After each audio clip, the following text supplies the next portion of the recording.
Ako si Ray, at mula sa lahi ng mga albularyo ang aking pamilya. Ang aking mga magulang ay bihasa sa panggagamot gamit ang mga halamang gamot, pero hindi ko kailanman pinangarap na sundan ang kanilang yapak. Ang gusto ko lang ay isang payak at tahimik na buhay, at higit sa lahat, gusto kong maging isang doktor balang araw. Pangarap ko maging doktor, nabanggit ko ito sa kaibigan ko na si Robert. Napatawa siya at tinapik ako sa balikat. Parang Ray, pang-100 na beses mo na yung sinabi sa akin at ako lang naman yata ang naniniwala sa'yo. Pero sigurado ka ba mong gusto mo pang sabihin yan sa tatay mo? Baka magalit na naman siya. Napayuko ako. Hindi ko nga rin maintindihan Bakit ayaw niya mag-aral ako?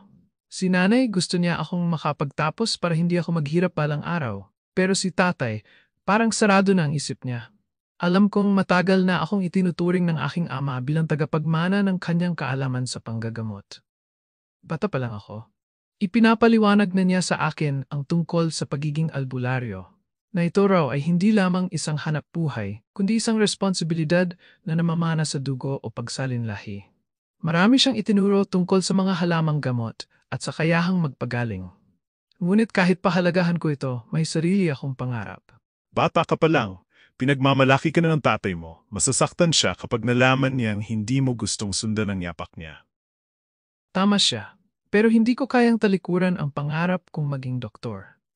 Araw-araw, nagiging dahilan ng pagtatalo namin ng aking ama ang magdedesisyon kung mag-aral ng medisina. Kaya sa huli, napagpasyahan kong lumuwas sa syudad at manirahan pansamantala sa bahay ng tiyo kong si Carl, isang abogado. Si nanay ang tumulong sa akin sa lahat ng paghahanda. Siya rin ang kumausap kay Tio Carl na agad namang pumayag na tumira ako sa kanya habang nag-aaral. Dumating ang araw ng aking pag-alis, kasalukuyang nakaupo sa balkonahe si Tatay Lawrence habang palabas ako ng bahay kasama si nanay. Lumapit ako sa kanya upang magpaalam pero bigla siyang nagsalita. Kung balak mo magpaalam sa akin, huwag mo nang ituloy. Labag sa loob ko ang pag-alis mo. Huwag mo nang ipilit. Napayuko ako, pinagmamasdan ang aking mga kamay. Wala akong masabi. Tumalikod siya, ayaw akong tingnan at ramdam kong hindi niya ako hahabulin. Si Nanay Lenny ang lumapit sa akin at hinawakan ako sa braso. Huwag mo na muna siyang pilitin, anak. Hayaan mo siya. Balang araw, maintindihan din niya ang dahilan mo. Napatingin ako kay nanay, may lungkot sa aking mga mata. Hindi ko maintindihan, Nay. Ayaw ba niyang makita akong umunlad? Hindi ba niya nakikita na maaring ito ang mag-aahon sa atin sa hirap? Naghihintay na ang sundo mo. At sa puntong iyon, alam kong wala nang atrasan ang desisyon ko. Sige na, anak. Baka maiwan pa kayo ng bus? Wala akong nagawa kundi magmano sa kanya. Hindi ko na inabala ang sarili kong magpaalam kay tatay. Alam ko namang hindi niya ako pakikinggan. Masakit sa loob kong umalis nang hindi kami nagkasundo, pero kailangan kong palamigin muna ang sitwasyon. Naupo ako sa tabi ng bintana sa bus. Tahimik na tinitingnan ang kalsadang tinatahak namin papuntang Maynila. Katabi ko si Robert, ang tanging taong nakumbinsi kong sumama sa akin. Puti na lang at pumayag siya. Kahit paano, hindi ako masyadong malulungkot sa bahay ng Tio Carl. Ayos ka lang ba? Tumango lang ako, pero hindi ko siya tiningnan. Mas pinili kong ibaling ang paningin sa labas ng bintana, sa malalayong bundok at palayan na unti-unting naglalaho habang papalapit kami sa siyudad. Ilang oras na lang, nasa Maynila na ako, isang lugar na hindi ko pa gaanong kilala, at hindi ko alam kung anong buhay ang naghihintay sa akin. Tuwing ipipikit ko ang aking mga mata, naisip ko ang baryo namin. Ang tahimik naming tahanan, ang amoy ng nilulutong kanin ni nanay at si tatay, palaging nakaupo sa balkonahe, naghihintay sa akin kapag inumaga ako ng uwi. Sa tuwing naisip ko yon, binabalot ako ng lungkot kaya idinidilat ko na lang muli ang aking mga mata. Pagdating sa terminal, agad kaming sumakay ng jeep patungo sa subdivision kung saan nakatira si Tio Carl. Matagal kaming napatigil sa guardhouse dahil ayaw kaming papasukin ng mga gwardya. Kailangan pang tawagan si Tio para kumpirmahin kung totoo nga akong pamangkin niya. Ilang sandali lang, may dumating na mamahaling sasakyan. Mula rito, bumaba ang isang payat na lalaking nakamaong, may sunglasses at medyo maikli ang buhok. Ray. Attorney? Napangiti ako nang bumaling sa akin si Tio Carl. Matagal na rin mula nang huli ko siyang nakita. Bata pa ako noon. Mangkin ko? Nasigla niya akong niyakap. Napakamot naman sa ulo ang mga gwardya. Putek, hindi mo naman sinabi na pamangkin ka pala ng attorney. Mapapagalitan pa kami niyan. Napangiti lang ako at humingi ng paumanhin. Buti na lang at naayos agad ang maliit na aberya. Pagdating sa bahay ni Tio Carl, namangha kami sa laki nito. Malawak ang bakuran, may magandang hardin, at mukhang tahimik ang paligid.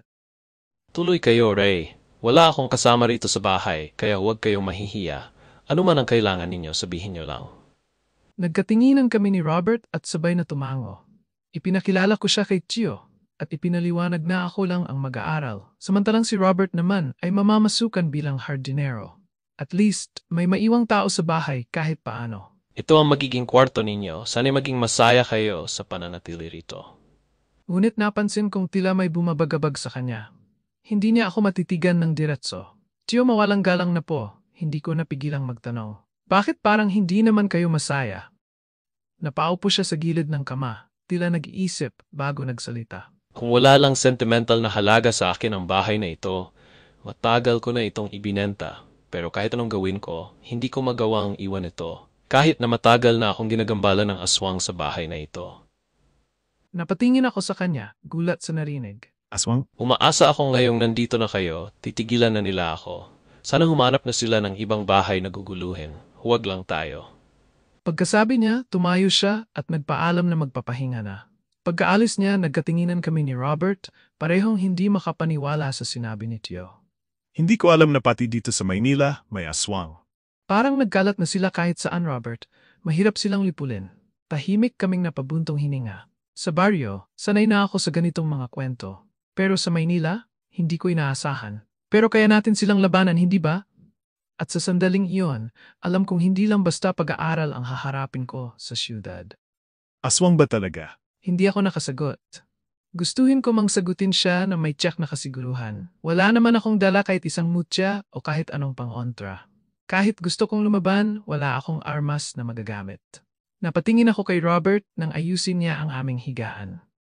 Mas mabuti pang magbihis ka na. Bababa lang ako sa kusina para tulungan si Tio na maghanda ng hapunan natin. Huminga ako ng malalim. Wari hindi man lang nabahala si Robert kahit nalaman niyang may aswang na gumagambala sa bahay na ito. Sa isang banda, naisip kong tama lang naman iyon, palagi ko nang sinasabi sa kanya na hindi ko trabaho ang sumugpo sa mga aswang. Kaya bakit pa siya mag-aaksaya ng oras mag-alala? Natigil ang pagmumuni-muni ko nang tawagin ako ni Robert. Ray, kakain na raw tayo. Hindi na ako nagtagal at agad na bumaba papunta sa kusina. Tahimik pero matiwasay ang naging hapunan namin. Normal ang usapan, walang bumabanggit tungkol sa aswang. Pagkatapos kumain, nagpresinta akong maghugas ng pinggan at magtapon ng basura habang si Robert naman ay naglinis ng mesa. Si Tio Carl na may nagpaalam na may aasikasuhin sa kanyang opisina. Robert, itatapon ko lang tong basura, sabi ko bago lumabas ng bahay, dala ang garbage bag. Pagdating ko sa likod, agad kong napansin kung gaano kalaki ang bakuran ni Tio Carl. Malawak at maaliwalas, may mga halaman sa paligid at napapalibutan ng mataas na bakod. Hindi ko lubos maisip kung paano niya nakakayang manatili rito ng mag-isa, lalo na kung palagi siyang ginagambala ng aswang. Kailangan kong kalimutan ng mga aswang, bulong ko sa sarili. Malayo na ako sa probinsya. Hindi na dapat paisipan ang mga sinasabi ni tatay. Marin kong pumikit at mabilis na itinapon ang basura sa mas malalim na lalagyan. Pagkatapos, agad akong tumalikod at nagpasya ng bumalik sa loob. Ang hindi ko napansin, may isang babaeng matagal nang nakatayo sa tabi ng hanay ng mga tambakan ng mga basura. Tahimik akong pinagmamasdan, dilat na dilat ang mga mata, puno ng pagnanasa at pagkatakam. Unti-unting lumitaw ang matatalas niyang pangil kasabay ng pagngisi niyang nakakapangilabot. Agad akong tumakbo pauwi. Pagka-uwi ko, nagpasya akong mahiga sa kama. Si Robert, mahimbing nang natutulog sa tabi ko. Maaga siyang gigising bukas para samahan si Tio Carl sa palengke. Ako naman, kailangang maghanda dahil magpapahatid ako sa universidad kung saan ako mag-aaral. Ngunit ilang minuto na akong nakahiga, pero hindi ako makatulog. Pakiramdam ko, hindi lang ito dahil naninirahan lang ako sa aking tiyo. May kung anong bumabagabag sa akin, parang may kumikiliti sa likod ng isip ko, isang hindi maipaliwanag na kaba. Pabaling-baling ako sa kama, pilit pinapakalma ang sarili. Hanggang sa bigla akong nabingi sa lakas ng kabog ng aking dibdib. May kakaibang nangyayari. Mabilis akong bumangon at hinilot ang aking sentido. Ngunit sa halip na gumaan ang pakiramdam ko, mas lalo akong nanlumo. Para akong nilalamon ng matinding panghihina, ang tipong pakiramdam mo'y may kung anong humihigop sa iyong lakas. At doon ko napagtanto, may nakatingin sa akin. Hindi ko ito nakikita pero ramdam ko ang titig nito. Sinusundan ako ng isang pares ng malamig na mata. Tahimik akong nakiramdam. At doon ko narinig may kung anong kumakalmot sa bubungan. Marahang, dahan-dahang paggasgas ng matatalim na kuko sa yero. Napalunok ako. Nang bumaba ang tunog, napunta ito sa may bintana. Dahan-dahang bumukas ang lumang kahoy. Hindi nakalock, kaya madaling nabuksan. At sa pagitan ng maliliit na siwang, may sumilip. Isang pares ng pulang mata, walang itim at nagliliwanag sa kadiliman. Aswang ba to? Nanigas ako sa kinatayuan ko. Kinilabutan ako ng husto at sa unang pagkakataon, natakot akong gumalaw. Tuyo ang lalamunan ko. Nanginginig ang buo kong katawan. Sinubukan kong pakalmahin ang sarili, huminga ako ng malalim at idinaan sa dasal ang takot. Pero imbes na matakot ang nilalang, tila ba lalo itong natuwa. Nakita kong lumapad ang ngisi nito. Muli, nagpakita siya ng matatalim niyang pangil at naramdaman kong ang dasal ko'y hindi sapat na panlaban sa isang tulad niya. Dali-dali akong luminga sa paligid, naghahanap ng kahit anong maaring gamitin bilang sandata. Walang kahit anong matigas, walang kahoy, walang kutsilyo. Tanging walis tingting ang nahawakan ko, napamura ako sa isip. Anong magagawa ng punyatang walis laban sa isang aswang? Pero mas lalo akong natakot na makita kong tuluyan nang bumukas ang bintana. Handa na siyang pumasok. At sa sandaling iyon, wala akong nagawa kundi yakapin ang walis tingting, huminga ng malalim, at ipanalangin na kaya kong ipaglaban ang sarili ko. Pakiramdam ko isang malaking pagkakamali ang gagawin ko kung susugurin ko ang nilalang na iyon ng walang matinong plano. Hindi ako sigurado kung kakayanin ko siya ng mag-isa. Kaya nagpasya akong gisingin si Robert. Robert, gumising ka pare. May napapansin ako sa labas. Ilang beses ko pa siyang niyugyog bago siya nagmulat ng mata at bahagyang bumangon. Magpatulog ka naman, inaantok pa ako eh. Dahil doon, mas malakas ko siyang niyugyog, dahilan para mapamulagat siya sa gulat. Mabilis siyang bumangon at nagtatakang tumingin sa akin. Bakit mo ako ginigising? May nakita ako, Robert. Kailangan mo akong tulungan. Anong nakita mo? Isang aswang, Robert. At malamang siya rin ang palaging gumagambala sa tiyuhin ko. Kung ganon, kailangan nating itaboy siya. Nang tuluyan ng mahimasmasan si Robert, magkasabay kaming tumayo at walang ingay na nakiramdam. Pinakiramdaman namin ang susunod na kilos ng kung sino mang pangahas na nasa paligid, at doon ko na siya nakita. Mula sa maliit na siwang ng kahoy na bintana, may nakasilip na mapupulang mata. Napamura si Robert. Agad siyang dumampot ng matigas na bagay mula sa mesita at ibinato yun sa bintana. Lumikha ito ng ingay, dahilan para mataranta ang aswang. Bigla itong lumundag sa bakuran. Doon na kami kinilabutan. Ang yabag ng aswang ay animoy yabag ng isang dambuhalang nilalang. Bawat hakbang niya ay dumadagundong sa paligid, para bang bumabangga ang malaking katawan nito sa dingding ng bahay. Nakakabingi ang ingay ng pagbiyak ng kahoy at pagkalansing ng bubong. Napansin ko ang pananalim ng tingin ni Robert. Waring matalas ang pakiramdam niya sa kinaroroonan ng aswang. Para siyang isang bihasang albularyo sa paraan ng kanyang kilos at galaw. Napailing ako. Ako dapat ang may kakayahang ito. Ako, na anak ng isang tunay na albularyo. Bigla na lang tumakbo si Robert patungo sa likod bahay. Malakas niyang binuksan ang pinto. Mabilis siyang sinaway ni Tio Carl, na nagising na rin sa ingay pero hindi siya nagpatinag. Lumabas siya, galit na galit. Robert, ano nang balita? Nandito lang siya sa paligid, Ray. Pinagtatawanan tayo. At may balak pa siyang bumalik. Para bang pinaglalaruan lang kami ng aswang, sinusubok ang kakayahan namin. Hindi ko alam kung anong ibig mong sabihin. Naamoy niya na anak ka ng albularyo, Ray. Kung kaya mo lang sana siyang labanan at itaboy, siguradong hindi siya nagdidiwang ngayon.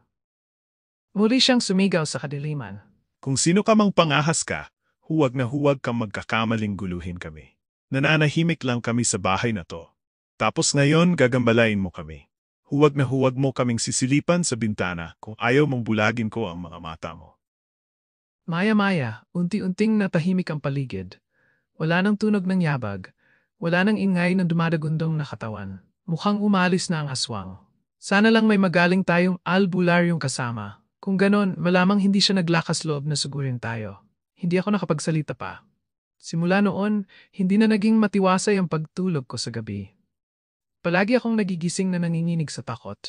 Mas madalas, sa panaginip ko na lang siya nakikita ang aswang na iyon. Sa panaginip ko, nakikita ko kung paano nagbabago ng anyo ang isang babae, kung paano siya nagiging isang aswang, Paulit-ulit niya akong inaatake, gigil na parabang gusto niya akong patayin. At sa tuwing nagigising ako ng hating gabi, si Robert lang ang naging sandalan ko. Hindi ko na kaya, Robert. Nahihirapan na ako. Napatingin siya sa akin. Kita sa mukha niya ang awa. Mula noon, para na niya akong kapatid.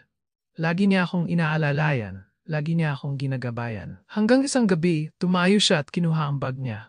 May hinugot siyang isang lumang kahon mula roon. Pamilyar sa akin ang kahong iyon. Nanlaki ang mata ko. Anong ginagawa ng kahong yan dito, Robert? Hindi ba kay tatay yan? Napayo ko siya, waring naghahalangan.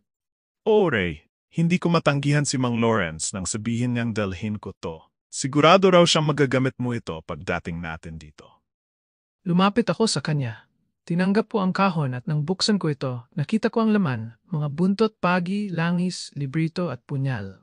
May insenso, asin at isang lalagyan ng abo, mga bagay na ginagamit sa pagtatawas at pangontra sa aswang. Sa sandaling iyon, ramdam kong bumigat ang responsibilidad sa balikat ko. Kung ito ang iniwan ni tatay para sa akin, handa na ba akong harapin ang kapalaran ko bilang anak ng isang albularyo? Nakamamatay ang abo na iyon, lalo na't hindi ito pangkaraniwang abo mula sa kahoy. Abo ito mula sa patay na tao. Alam niyang kakailanganin ko ang lahat ng mga ito. Kahit anong tanggi ko sa kapalarang naghihintay sa akin, hindi ko raw ito matatakasan. Nakatakda akong maging katulad niya. Hindi lang isang pangkaraniwang albularyo. Ang pamana niyang tinanggap ko ay higit pa roon. Ako ang magiging taga-supil ng aswang. Ako ang magiging isang albularyo. Kaya sana, huwag mo nang iwasan ang mga bagay na talagang nakatakda para sa'yo. Yan ang tadhana mo, Ray. Kailangan mong sundin para maayos ang buhay mo. Hindi ako nakasagot. Ngayon ko lang dahan-dahang naunawaan ang pinupunto niya. Mahirap tanggapin, pero kailangan kong maniwala. Kung ipagpapatuloy ko ang pagmamatigas, ako rin ang mahihirapan. Alam kong darating ang araw na wala akong ibang pagpipilian kundi ang harapin ito. Pero hindi pa na yon. Huminga ako ng malalim, saka tumingin kay Robert. Itago mo na muna ang mga bagay na yan. Pag-iisipan ko ang alok ni tatay. Alam naman niya na hindi habang buhay niyang pwedeng kontrolin ang buhay ko. Tinalikuran ko siya at lumabas ng kwarto. Kahit ilang beses na akong may nararamdamang kakaiba sa tinutuluyan namin, pilit kong binibingi-bingihan ang lahat. Mas gusto kong isipin na katang-isip lang ang lahat ng gumagambala sa akin, mga guni-guni lang. Kaya ipinagpatuloy ko ang buhay ko na parang wala akong alam. Inabala ko ang sarili ko sa pag-aaral. Pinilit kong kalimutan ang tungkol sa aswang. Tumadaan pa ako sa simbahan araw-araw para humingi ng basbas para sa aking kaligtasan. Binigyan pa ako ng holy water at rosaryo ng pari na kalaunan ay naging malapit ko ring kaibigan. Regular akong sumasama sa Bible study. Nangunguna sa mga aktibidad sa simbahan. Kagaya na yon, may prayer meeting kami. Inudyok pa nila akong maging sakristan. Hindi ako tumanggi. Mas gusto kong lunurin ang sarili ko sa pananampalataya para tuluyan na akong lubayan ng masasamang elemento. At noong gabing umuwi ako mula sa simbahan, naisip kong baka wala na ang banta. Pakiramdam ko, magiging payapa na ang buhay ko. Pero isang malaking pagkakamali lang pala iyon.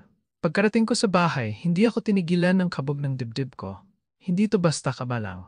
Dati ko nang naramdaman ito noon, ang pakiramdam na parang may masamang mangyayari. Pero mas grabe ngayon. Nakakarinig na ako ng mga boses, mga bulong, mga anino sa gilid ng paningin ko na sa tuwing babalingan ko, bigla na lang mawawala. Guni-guni lang ba ito? O may nangyayari na talagang kakaiba? Bakit ganito? Lumapit ako sa Panginoon. Naging tapat akong tagasunod niya. Tinalikuran ko ang lahat ng kaalaman ko tungkol sa pag-aalbularyo.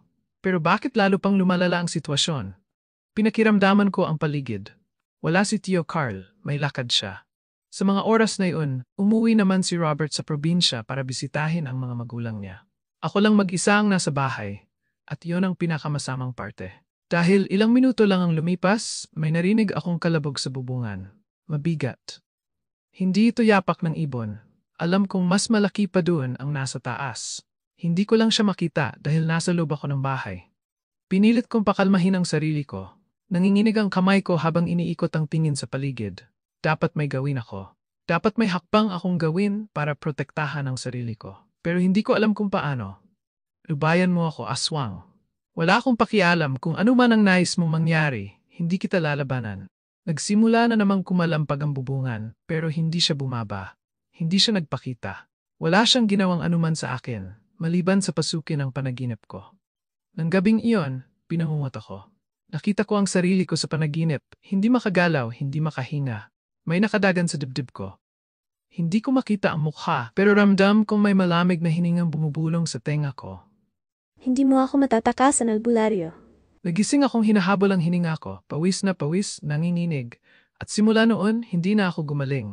Nilagnat ako ng halos 1 linggo, nang hina. Naratay sa kama. Kapag pinipilit kong bumangon, nahihilo ako. Nanghihina ang katawan ko na parang may pumipigil sa akin. Ang paghinga ko ay parang nagiging mabigat.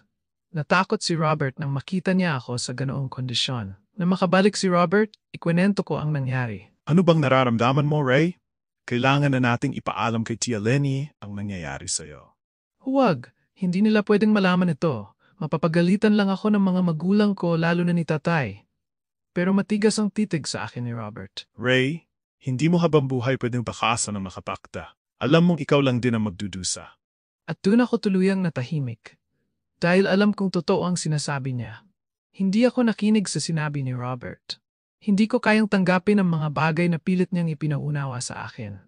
Gusto ko lang ng normal na buhay, yung walang halong takot, walang misteryo, at lalong walang aswang na kailangang labanan. Alam kong nasaktan ko siya nang talikuran ko siya. Siya pa naman ang tumanggap ng mga bagay na ibinigay sa akin ni tatay. Mga gamit ng isang albularyo. Pero buo na ang loob ko. Kailangan kong ipaglaban ang buhay na gusto ko. Hindi pa man ako nakakalayo. Naramdaman ko ang mainit na kamay ni Robert sa aking balikat. Talaga bang gusto mo mamatay, Ray?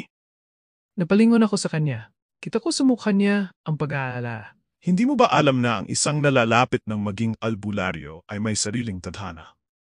Tinitigan ko siya, hindi sigurado kung paano sasagot. Pinibinyagan ng pagsubok ang katulad mo, Ray. At ikaw, halata naman na sinusubok ka na, pero parang binabaliwala mo pa rin. Hindi ko alam kung anong isasagot ko. Tama siya, pero hindi ko pa rin matanggap. Napabuntong hininga ako. Nawalan ako ng gana sa lahat ng tour, maski si tatay. Alam kong nag-aalala sa akin, pero hindi ko kayang sabihin sa kanya ang totoo. Natatakot ako. Baka kapag nalaman niya, lalo lang siyang magalit. Matagal akong tinitigan ni Robert. Kita ko ang lungkot sa kanyang mga mata. Ikaw ang bahala, pre. Pero tandaan mo, lagi lang akong nakahanda para sa'yo kahit pa magmatigas ka. Lumipas ang ilang araw at muling nalagay ako sa bingit ng kamatayan. Labis na rin ang pag-aalala ni Tio Carl. Pabalik-balik kami sa ospital pero walang nangyayari. Paulit-ulit akong tinatanong kung ano ba talaga ang nararamdaman ko pero wala akong matinong may sagot. Para bang unti-unting hinihigop ang buhay sa akin. Ray, anak, tiyuhin mo ko. Pwede mong sabihin sa akin kung ano ba talaga ang nangyayari sa'yo. Narito lang ako at nakaalalay palagi sa'yo. Sana naman hayaan mo kong makatulong. Hindi ko na napigilan ang sarili ko. Napatulala ako bago tuluyang bumigay ang luha ko.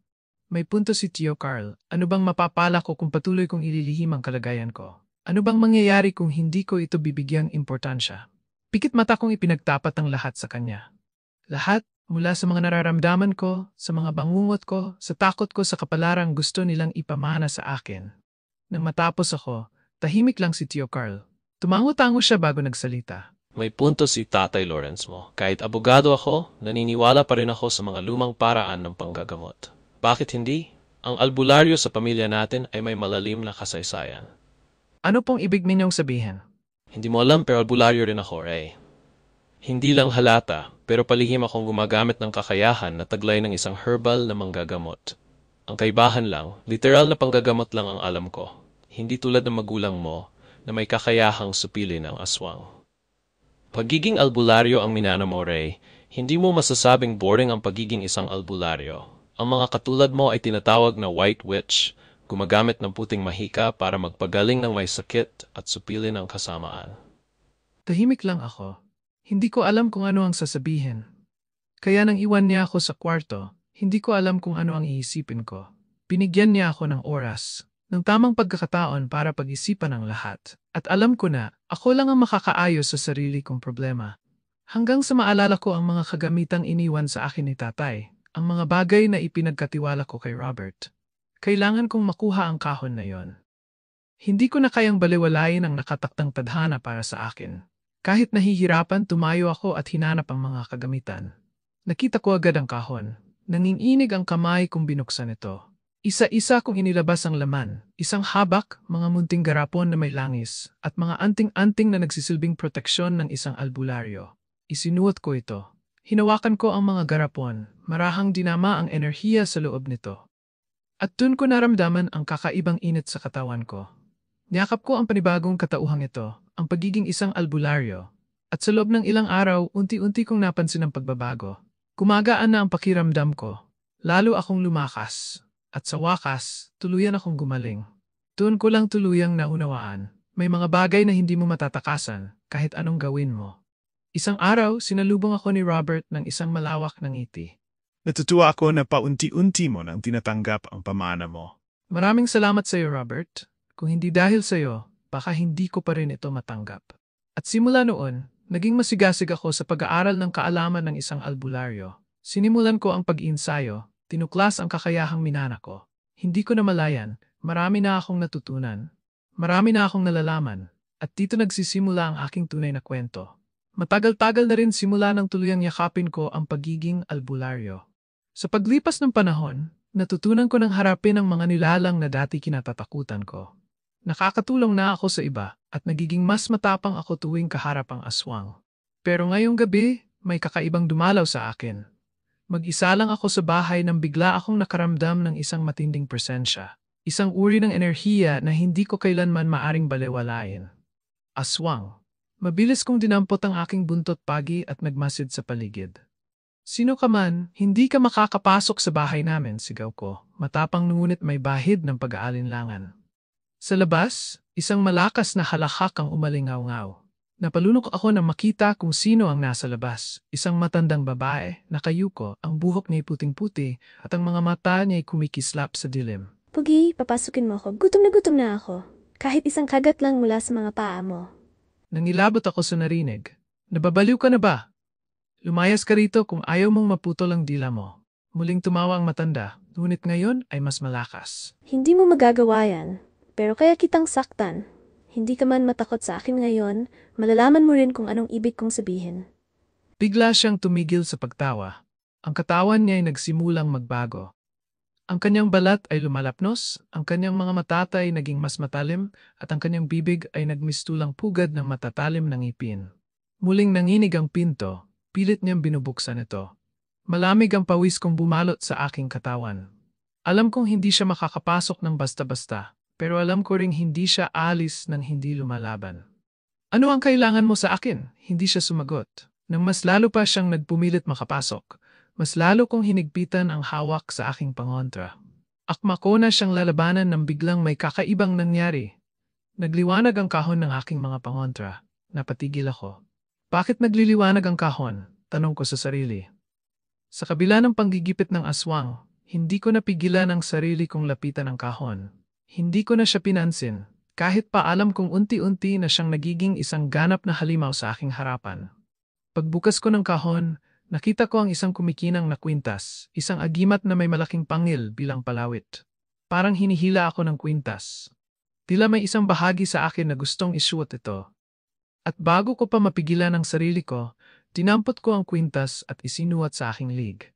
Pagkasabit ko rito, bigla akong napasigaw. Biglang umalingaw-ngaw sa aking isipan ang napakaraming tinig. Mga boses ng kung sino-sino, sigaw ng mga hindi ko kilalang nilalang. Hindi ko maintindihan kung ano ang gusto nilang iparating sa akin.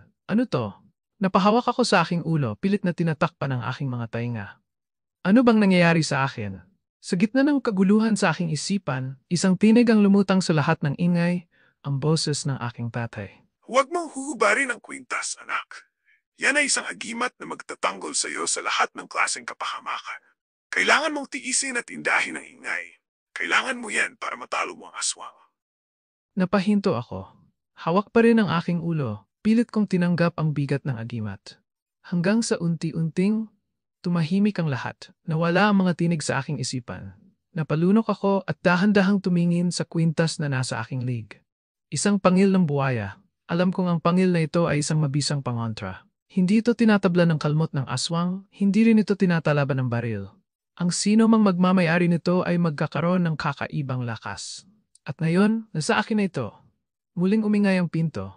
Nakita kong hindi pa rin makapasok ang aswang. Ayon kay Tio Carl, kahit hindi niya kayang labanan ang aswang, marunong siyang maglagay ng mga pangontra sa bahay. Kaya naman, kahit anong gawin ng aswang sa harapan ko, hinding-hindi siya makakapasok. Lubayan mo ako kung ayaw mong mamatay. Katayin kita mismo rito sa pamamahay ng tiyuhin ko. Tumawa lang ang aswang. Aba, matapang na yun, bata. Humakbang ako palapit sa pintuan, hawak ang aking buntot pagi. Sa tagal ng panahon na ginugulo mo kami, isipin mo na lang na ako naman ang gaganti sa'yo ngayon. Kaya wag mo nang pangarapin pang makapasok dito. Isang malakas na dagundong ang narinig ko mula sa kanya. Gugutay-gutayin ko ang katawan mo. Pero hindi na ako natakot. Tumakbo ako papunta sa kusina, mabilis na kinuha ang asin at bawang, mga pangontra na itinuro sa akin ni Tio Carl. Pagbalik ko sa may pinto, nakita kong lalo pang nagbago ang anyo ng aswang. Mas matalim ang kanyang pangil. Mas mahahaba ang kanyang kuko. Mas matindi ang kanyang anyo. Pero sa pagkakataong ito, alam ko na ang gagawin ko. Hindi na ako ang dating Ray na takot at tumakbo. Ako si Ray. At ako ang albularyo na tatapos sa'yo. Dumaan ako sa gilid ng bahay, tahimik ngunit alerto. Ang puso ko'y bumibilis ang pintig, pero hindi dahil sa takot, hindi na ngayon. Gusto kong tapusin na ang kahibangang ito. Panay ang palipat-lipat ng aking tingin sa paligid. Kahit anong maliit na galaw, kahit anong kaluskos, hindi ko palalampasin. Alam kong may isang aswang na nagmamatsyag, naghahanap ng pagkakataong manakit. At sa wakas, nagpakita siya. Sa harapan ko, isang kubot, isang matandang aswang na may mahabang braso at kutis na animoy papel. Sa kabila ng kanyang katandaan, may bakas pa rin ng dating kagandahan sa kanyang mukha. Napagtanto ko noon pa na marami palang uri ng aswang, may manananggal at tiktik. Pero kahit kailan, hindi ko pa sila nakaharap ng personal. Hanggang ngayon. Sa sandaling ito, narito ang isang kubot sa aking harapan, isang buhay na patunay na hindi katang-isip ang mga kinatakutan ng marami. Ito na ang pagkakataon ko. Inihanda ko ang aking buntot pagi at buong puwersang hinataw ang hangin, isang babala. Ngayon kita tatapusin. Umangil ang aswang at sumugod. Mabilis ang kilos ko, hindi ako nagdalawang isip. Inihataw ko ang buntot pagi sa kanyang katawan. Isang hampas, 2, 3. Dapat ay sapat na iyon upang hindi na siya makapagbagong anyo. Pero nagkamali ako. Sa isang iglap, lumundag ang matanda at nakita ko mismo ang nakapangingilabot na pagbabago ng kanyang anyo. Ang kanyang balat ay naging mas kulubot at madilim. Ang kanyang mga kuko ay humaba, tila patalim na handang humiwa ng laman. Ang kanyang bibig ay bumuka, at ang mahaba niyang pangil ay nagpakita. Umangil siya bago muling sumugod. Hindi mo ako matatalo, mas malakas ako sa iyo. Mabilis kong hinawakan ang kwintas na mula sa pangil ng buwaya. Pagdampi ng aking mga daliri rito, ramdam kong dumaloy ang kakaibang lakas sa katawan ko. Parang may dumadagundong na enerhiya sa aking mga ugat. Nagkagulong-gulong kami sa lupa, nagpapalitan ng malalakas na suntok at kalmot. Wala na akong pakialam kung babae siya at matanda, hindi siya ordinaryong tao. Nakikita ko kung gaano siya kalupit lumaban, kung paanong bawat kilos niya ay may intensyon na patayin ako. Hindi ako dapat magpatalo. Pinagdiinan ko ang aking kamao at buong puwersang sinuntok ang aswang. Tumilapon siya. Tumugo ang kanyang ilong, pero hindi pula ang dugo niya, kundi itim na tila mabaho at malapot. Lalong nagalit ang nilalang. Sa isang iglap, inilabas niya ang kanyang mahabang dila at ipinulupot sa akin. Napakabilis ng pangyayari. Halos hindi ako makahinga. Pero mas mabilis akong nakapag-isip. Agad kong hinugot ang aking buntot pagi at walang pag-aalin lang ang pinutol ang kanyang dila. Umalingaw-ngaw ang kanyang nakabibinging sigaw. Napaatras siya, halatang nasaktan ng husto. Tiningnan niya ako, galit na galit, ngunit alam kong may halong takot ang kanyang mga mata. Magkasing lakas kami, magkasing bilis, magkasing talino kung paano lumaban. Alam kong patas ang laban, kaya kailangan kong humanap ng paraan para makalamang. Bigla siyang humakbang paatras. Napagtanto niya ang isang bagay, hindi niya ako matatalo sa ngayon. Kailangan niyang magpalakas. Alam kong ito ang ginagawa ng mga aswang. Mas maraming biktima, mas lumalakas sila. Kaya kailangan kong tapusin siya bago pa mangyari yon. Pero hindi pa ngayon. Tumingin siya sa akin. Puno ng galit ang kanyang mukha. Mukhang hindi ito ang tamang panahon para talunin ka. Babalik ako at titiyakin kong ako ang matatalo kita. Ikaw ang tatapusin ko. Bago ko pa siya masugod ulit, bigla siyang lumundag at mabilis na naglaho sa dilim. Hindi ko na siya nahabol. Alam kong babalik siya, At alam kong mas magiging delikado ang susunod naming paghaharap. Kinabukasan, dumating sina Robert at Tio Carl. Nakita nilang magulo ang paligid. Hindi sila nagsalita, pero kita ko sa kanilang mga mukha ang pagtataka. Nilibot nila ang bakuran, halatang may hinahanap. Hindi na ako nakatiis. May nakasagupa akong aswang. Napahinto sila. Tahimik ang lahat, pero batid kong tumatak sa kanilang mga isipan ang sinabi ko. Tinanggap ko na, Robert, tinatapik ang aking anting-anting. Nakita kong kumislap ang mga mata ni Robert. Pero ang mas nagulat ako ay ang reaksyon ni Tatay Lawrence sa cellphone. Wala akong inasahang reaksyon mula sa kanya. Pero sa unang pagkakataon, nakita kong may pagmamalaki sa kanyang mga mata. Dati, sinabi kong hindi ko kailanman tatanggapin ang pamanang ito. Pero ngayon, hindi na iyon tungkol sa gusto ko o ayaw ko. Kailangan ko itong gapin dahil ito ang tadhana ko at wala akong balak na takbuhan ito. Salamat naman at pinili mo ng harapin ang tunay landas na kailangan mong tahakin. Alam kong hindi magiging madali, ngunit asahan mong nasa likod mo lang ako, Ray. Narinig ko ang boses ng aking tatay. Mula nang tanggapin ko ang pamanang ito, ang pagiging isang albularyo, biglang nagbago ang mundo ko. Parang isang kurtina ang hinila sa harapan ko, at sa wakas, nakita ko ang tunay na kulay ng mundong ginagalawan ko. Nakikita ko na kung sino ang tao at kung sino ang hindi na tao. Naiintindihan ko na ngayon kung paano sila gumalaw, kung paano sila nagtatago, kung paano sila namumuhay kasama ng mga ordinaryong tao. At higit sa lahat, alam ko na ang kanilang kahinaan. Sa eskwelahang pinapasukan ko, may isang pangalan na binabanggit tuwing may mga estudyanteng nawawala. Aling Marie, matagal na siyang kusinera sa universidad. Tahimik lang siya, pero marami nang nakakita sa kanyang mga hindi pangkaraniwang kilos. Madalas siyang makitang nagtatago sa madidilim na sulok ng paaralan, minsan sa lumang stockroom, minsan naman ay natutulog sa mga abandonadong silid-aralan.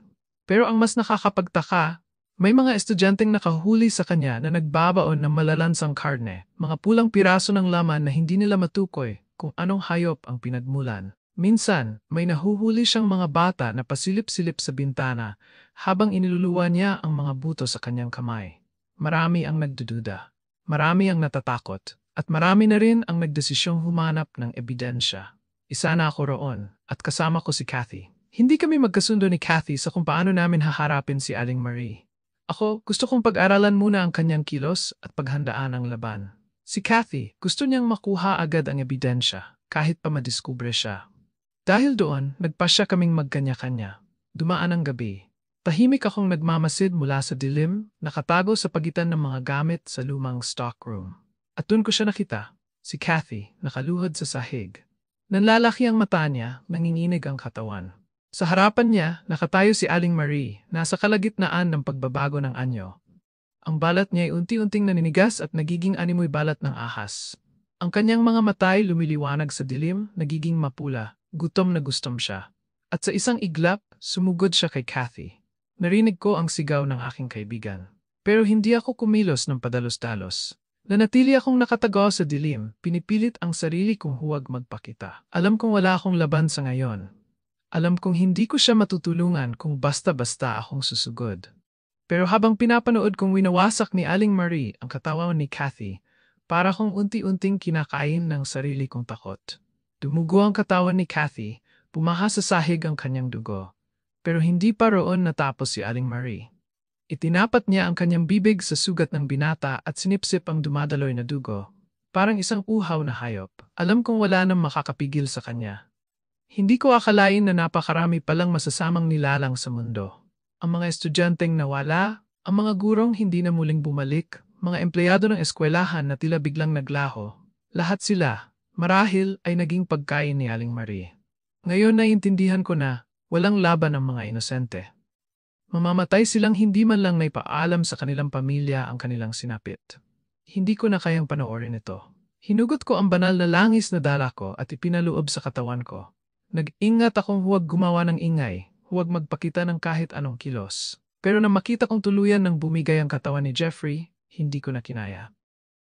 Aling Marie, napalingon siya sa akin. Nanilisik ang kanyang mga mata, puno ng galit sa kanyang mukha. Itigil mo na ang ginagawa mo. Huwag mong patayin si Jeffrey. Napangisi ang matanda. Sino ka para utusan ako? Matagal ko nang ginagawa ito, kaya huwag muna akong pag-aksayahan ng panahon, albularyo. Napatigil ako. Paano mo nalaman? Wala ka na roon kung may nalalaman man ako. At sa isang iglap, binalikan niya si Jeffrey. Akala ko tapos na siya. Akala ko titigilan na niya. Pero nagkamali ako. Hinablot niya ang dibdib ni Jeffrey at sa isang iglap, binutas niya ito.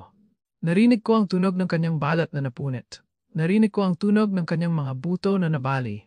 At kitang-kita ko nang hinugot ni Aling Marie ang mga laman loob ng kaibigan ko. Para siyang nagtitimbang ng karne sa palengke. Walang pag-alinlangan, walang awa. Tiningnan niya ang kanyang kamay, puno ng laman at dugo. At biglang, sinipsip niya ito. Dahil sa galak, napangiti siya. Tila musika sa kanyang tenga ang tunog ng dumadoy na dugo. At nang makita niya ang baga ni Jeffrey, nanginginig pa ito sa init ng katawan. Hayok na dinampot yon. Pinutas niya ang gilid ng baga, at saka sinipsip ang dugo nito. Hindi ko na kaya. Gusto kong sumuka. Gusto kong takpan ang aking mga mata. Pero hindi ako pwedeng lumingon palayo. Ito ang realidad na kailangan kong harapin. Dati, tumatanggi pa akong tanggapin ang pamana ni tatay. Pero ngayon, alam kong hindi na ako pwedeng umatras. Nasa harapan ko na mismo ang dahilan kung bakit ako naging isang albularyo. At ngayong gabi, magbabayad si Aling Marie. Halos hindi ko na kaya ang nakikita ko. Si Aling Marie, para siyang hayop na hindi naubusan ng gutom. Sinimot niya ang dugo sa kanyang mga kamay, hinimod ang bawat patak na tila isang mamahaling alak ang kanyang natikman. Para sa kanya, ito ay hindi kasuklam-suklam. Para sa kanya. Sa kabilang dulo ng silid, nakita ko si Cindy, ang alalay ni Aling Marie. Kitang-kita ko ang panginginig ng kanyang mga kamay, ang takot sa kanyang mga mata. Parang hindi niya alam kung paano siya gagalaw. Alam kong pinipilit niyang pigilan ang sarili niyang sumigaw, pero kitang-kita sa kanya ang matinding gimbal. Ako man ay halos kapusin na ng hininga sa nakikita ko, pero hindi ako pwedeng matakot ngayon. Dahan-dahan akong lumapit sa kanya. Cindy, anong ginagawa mo rito? Napatingin siya sa akin, nanginginig ang labi. Malamang ay nagimbal siya hindi lang sa nakita niya, kundi pati sa biglaang pagsulpot ko. At sa wakas, bumuhos ang luha sa kanyang mata. Ray, nakita ko ang lahat. Hindi ko alam kung ano ang gagawin ko. Sinundan ko lang siya kasi sabi niya, nangungulila siya sa mga anak niya. Pero iba ang ginagawa niya ngayon. Tao ang kinakain niya, Ray. Tao! Hindi ko siya masisisi sa takot na nararamdaman niya. Kahit sino ang makakita nito ay malalagay sa parehong sitwasyon. Pero wala kaming oras para sa takot. Hinawakan ko siya sa balikat mahigpit. Cindy, huwag kang aalis dito. May kailangan lang akong kunin para malabanan natin si Aling Marie. Nag-aalangan siyang tumango. Alam kong hindi siya sanay sa ganitong sitwasyon, pero wala siyang ibang pagpipilian. Bago ako umalis, iniabot ko sa kanya ang cellphone ko. Naka-record doon ang ginawa ni Aling Marie. Cindy, kung may mangyari sa akin, ipakita mo ito sa lahat. Kailangan nilang malaman ang totoo. Hindi siya sumagot pero mahigpit niyang hinawakan ang cellphone. Dali-dali akong umalis, iniwan siya sa kanyang pinagtaguan. Pero hindi ko inakala na may isang bagay akong nakalimutan. Malakas ang pang-amoy ng aswang. Biglang bumaling ang ulo ni Aling Marie sa direksyon ni Cindy. Aba, at may isa pang lapastangan. Para siyang isang hayop na nakahanap ng bagong biktima. Nanigas si Cindy sa kinatatayuan niya. Tumingin siya sa akin, para bang nagsusumamo na tulungan ko siya. Pero bago pa ako makabalik, tumakbo siya palayo. Hindi na inisip kung mahuli man siya o hindi. Matagal na akong lumalaban sa mga kagaya ni Aling Marie, pero ngayon lang ako nakaramdam ng ganitong kalakas. Dahil ngayon, hindi lang basta isang kwento ang aswang. Hindi lang siya isang alamat. Totoo siya. At nasa harapan ko siya ngayon. Narinig si Cindy ni Aling Marie kaya tumakbo ito palayo. Naghanap siya ng gamit na pwedeng panlaban. Nakarinig ako ng isang boses na bumalot sa buong lugar. Narito na ako, Cindy. Ang matinis, nakakasulasok na boses ni Aling Marie. Dinig ko ang mabilis na paghugot ni Cindy ng isang bote ng banal na tubig mula sa lumang aparador. Sa sandaling iyon, alam kong hindi siya susuko. Isinaboy niya ito sa aswang. Nagwala si Aling Marie, parang binuhusan ng asido ang kanyang mukha. Natutunaw ito, bumubulwak ang maitim na likido mula sa kanyang balat. Hayop ka, talagang nilalabanan mo ako, papatayin kita. Sumugod siya kay Cindy, ngunit ang dalaga ay hindi na nagpatinag. Napansin kong naghanap siya ng iba pang gamit na pwedeng ipangontra sa aswang. Nakita niya ang isang krusipihong pilak sa mesa. Hindi siya nagdalawang isip. Isinawsaw niya ito sa banal na tubig, itinaas, at saka idinikit sa dibdib ni Aling Marie. Napahiyaw ang matanda, halos mabingi ako sa lakas ng kanyang sigaw. Gumapang ang hapdi sa kanyang buong katawan. Napaluhod siya sa sahig, nanginginig. Pero hindi pa siya tapos. Kahit mahina na siya, pilit niyang inaabot si Cindy gamit ang kanyang mahabang buhok, parang ahas na gumagapang sa sahig. At doon ako pumasok. Itinulak ko palayo si Cindy. Tama na, Aling Marie. Hindi mo na magagawa pang manakit ng ibang tao. Dahan-dahang bumaling sa akin ang aswang. At nang makita niya ako, kitang-kita ko ang galit sa kanyang mukha. Ikaw na naman. Nakita ko sa gilid si Cindy. Nang tingnan niya ako, halata ang pagtataka sa kanyang ekspresyon. Hindi lang basta pagtataka, pagkamangha. Ray, isang albularyo. Umiti ako. Tama ka, Cindy. Matagal ko nang tinatago ang katotohanan, pero wala nang rason para itago pa ito ngayon. Ako ay isang albularyo, isang tapagtanggol, at narito ako upang tapusin ang kasamaan ni Aling Marie. Hindi ko binigyan ng pagkataon ng aswang na makabawi. Hawak ko ang aking sandata, isang buntot ng pagi, isang latigong ginagamit ng mga albularyo upang saktan ng mga halimaw. Hinikpitan ko ang hawak dito, at saka ako umatake. Humagupit ang buntot ng pagi sa katawan ni Aling Marie. Napaungol siya sa sakit, napaurong, pero hindi siya nagpatinag. Akala mo ba matatalo mo ako sa mga pangontra mong yan? Hindi ko siya pinansin.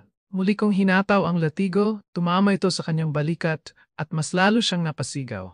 Napansin kong muli akong pinapanood ni Cindy, para bang hindi makapaniwala sa nakikita niya. Isa kang albularyo. Tiningnan ko siya at tumango.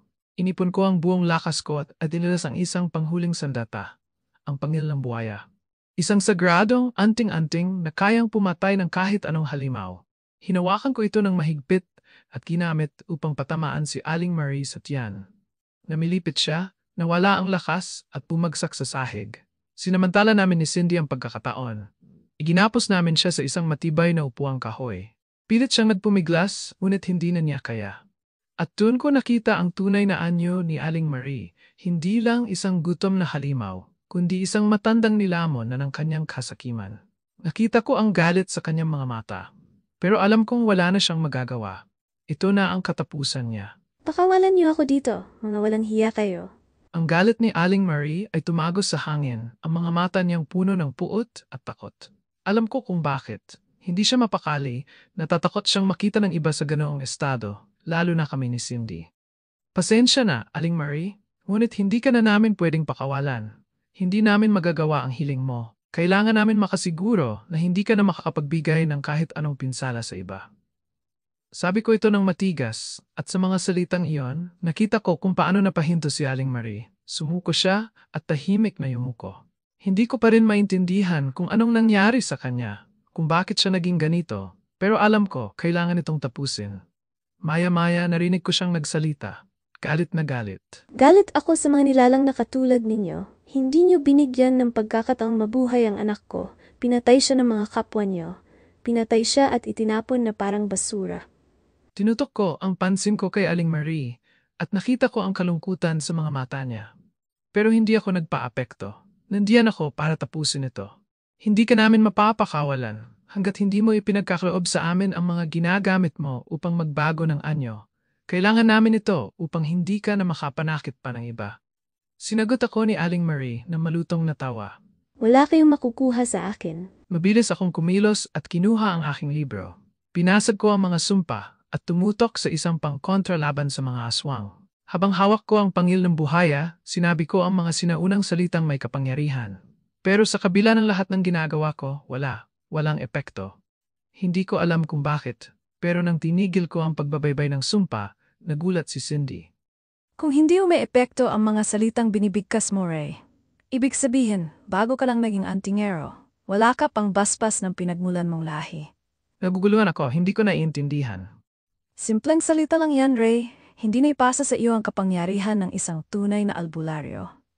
Hindi ko alam kung anong gagawin ko. Ang mga salitang yun ay nagpasakit sa akin, ngunit alam kong kailangan kong magpatuloy. Ngunit si Aling Marie, tila hindi pa rin titigil sa pang-aasar. Ngamahin. Napuno ako ng galit at sinamantala ko ang pagkakataon upang tapusin ito. Isang mabilis na suntok at nagising na lang si Aling Marie na parang wala na siyang lakas. Inilagay namin siya sa isang stockroom para hindi makagambala pa, pero hindi ako komportable. Kahit na iniiwasan na namin siya, pakiramdam ko, hindi pa tapos ang laban. Kailangan natin siyang ikulong, Ray. Kapag nakatakas siya, ako na mismo ang magsusumbong sa iba. Wala akong magagawa kundi hayaan siyang itugis. Mahalaga kay Cindy na hindi na muling makalabas si Aling Marie. Nakita ko ang matinding determinasyon sa mata ni Cindy, kaya't wala akong nagawa kundi magpasya. Kung ganun, ikaw na ang bahala sa kanya, Cindy. Nagbigay ako ng isang panghuling utos. Kapag lumaban siya o nagtangkang tumakas, isaboy mo lang sa mukha niya ang abo na ibinigay ko sa iyo. Paniguradong mawawalan siya ng malay. Matapos yon, nagpaalam ako kay Cindy at umuwi sa tinutuluyan ko. Nang makarating ako, nakatagpo ako ng isang nag-aalalang Tio Carl. Tio, pasensya na po kung hindi ko kayo nasabihan. May nangyari lang sa lakad ko kaya natagalan, sinabi ko kay Tio Carl, kahit na hindi ko pa rin kayang magkwento ng buo. Ray, saan ka ba nang galing? Bakit ngayon ka lang umuwi? Pasensya na po, sagot ko at umupo ako sa tabi ni Tio. Kasunod ng pagpasok ni Robert, dahan-dahan niyang inabot ang tasa ng kape sa akin. Magkape ka muna, Ray. Alam kong napagod ka. Inilagay ni Robert ang kamay sa balikat ko at may kasamang ngiti. Alam ko kung saan siya nanggaling. Nakipagsagupan na naman siya sa mga kalabang aswang, Tio, at alam kong nadaig niya sila. Tumingin si Tio Carl sa amin at nagkibit balikat. Talaga? Natawa si Robert at ako. Tumingin lang ako sa paligid. Hindi ko pa rin alam kung anong nangyari sa lahat ng ito. Kinailangan ko kasi ang basbas ni tatay para lupusan mabigkas ang mga salitang nasa libro. Wala kasing epekto ang mga salita na gusto ko sanang igawad sa aswang para hindi na niya magamit pang kanyang kakayahan. Tumango si Robert, tila ba naintindihan kaagad ang nais kong ipahiwatig. Kung ganun, hindi mo na kailangan mag-alala, kaibigan. Alam mo namang basbas lang ni Mang Lawrence ang kailangan para magawa mong talunin ang mga aswang na kumakalaban sa iyo at nambibiktima ng mga tao. Sumangayon ako sa sinabi ni Robert. Naging masaya ako dahil sinabi ng Tio Carl ko na sasama siya sa amin pauwi para matulungan ang nanay ko. Pinili namin gawing sorpresa ito upang hindi malaman ng inay na darating kami. Hindi rin naging matagal ang biyahe namin pauwi sa probinsya. Medyo kabisado ko na ang daan. Habang nasa sasakyan, hindi ko maiwasang mag-isip tungkol sa ama ko. Puno ng pag-aalala kung tatanggapin ba niya ang pagiging albularyo ko o baka itakwil na niya ako dahil sa katigasan ng ulo ko. Tanging sila Robert at Tio Carl lang ang nakakaalam sa mga nangyari, kaya't patuloy akong nagdasal na sana magawa kong paamuin ang aking ama. Ang 9 na buwan ng galit at hindi pagkakaintindihan ay nagbigay sa akin ng maraming tanong. Ngunit alam ko na hindi naman niya ako itatakwil ng buo. Gusto lang niya magtagumpay ako sa buhay at hindi sa pagkakamali. Nang dumating kami sa bahay, lahat ng tao ay nagulat. Ang mga kapitbahay ay tila hindi makapaniwala na kami, lalo na ako, ay bumalik. Nandiyan si Tio Carl at si Robert kaya't hindi nila kayang itago ang pagkagulat. Nako, big time anak ni Lainey. May masigasig at matalino silang anak na mag-aangat sa kanilang katayuan. Tila nanlilit ako sa mga narinig ko, ngunit inakbayan ako ni Tio. Huwag mong pansinin ang sinasabi ng iba, anak.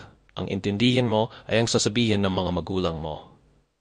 Tumango ako at sa mga salitang iyon, naramdaman ko ang lakas ng tiwala ng pamilya ko sa akin. Pagpasok namin, nakita ko si nanay na abala sa pagluluto ng hapunan. Si tatay naman, kagagaling lang sa likod bahay at may dalang mga sibuyas. Hindi ko alam kung saan nanggaling, pero alam ko kung saan siya gagamitin. Mabilis ko siyang binati. Magandang hapon po, itay. Agad akong napansin ng mga magulang ko. Ang kanilang mga mukha na puno ng pangungulila ay napalitan ng ngiti. Hindi ko na kayang itago pa ang emosyon ko at nilapitan ko agad ang ama ko. Hindi na nakapagpigil si tatay at niyakap ako ng mahigpit. Maging si Nanay Lainey, nagulat at agad na nagtakbong nagyakap kami. Tawa, iyak at salo-salo sa harap ng hapagkubo. Hoy, bakit pala bigla kayong napauwi dito? Dapat sana tumawag na lang kayo, anak. Masaya ako na nandito ka na, anak. Nakita ko sa kanilang mga mata na hindi nila hinahadlangan ang mga pangarap ko. Tila ba isang bagong kabanata na ang magsisimula? Anong ibig mong sabihin, tay? Isang malawak na ngiti ang sumik sa mukha ni tatay. Pumapayag na ako na mag-aral ka, anak. Pero tay, matagal ko nang tinanggap na isa akong albularyo at naparito ako para hingin ang inyong basbas. Mas lalo siyang natuwa at hindi ko na kayang itago pa ang emosyon ko. Ang pagpapala ng aking ama ay nagbigay gabay sa akin para magpatuloy sa landas na pinili ko. Masaya palang maging isang albularyo. Marami akong natutulungan. Hindi lang sa kapwa ko tao, pero maging sa mga aswang. Napayak si tatay at sa mga sandaling iyon, naisip ko na kahit gaano man kalayo ang pinagmulan ko, hindi ko kailangan kalimutan ang mga natutunan ko mula sa kanila. Nagpatuloy ako sa pagtulong sa mga tao, at sa tulong ni Tio Carl, natutulungan niya akong matutunan ang